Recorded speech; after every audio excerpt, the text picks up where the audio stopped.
আসসালামু আলাইকুম ভাইয়ার। ব্যবসা বাণিজ্য কেমন চলতেছে আপনার? ঠান্ডা ভাইয়া। কারণ বৃষ্টিও ঠান্ডা, এই জন্য কি আবহাওয়া ঠান্ডা, এই জন্য আমাদের ব্যবসাও ঠান্ডা। তো আজকে বেচা কিনা কেমন কি হয়েছে?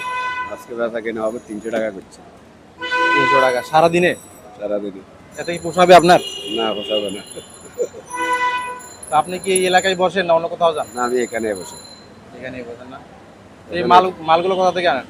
মালগুলো আনে বরফল থেকে। জি, বরফল আর বিস্কুট আইয়ে কুমিল্লার থেকে। ওখান থেকে। তো আপনার তো কেরিং খরচ আছে না?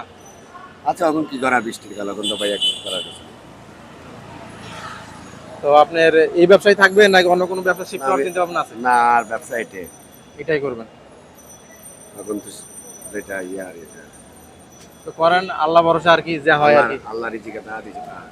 ঠিক আছে, তো ভালো থাকেন। আসসালামু আসসালামু আলাইকুম। আলাইকুম। আসসালাম।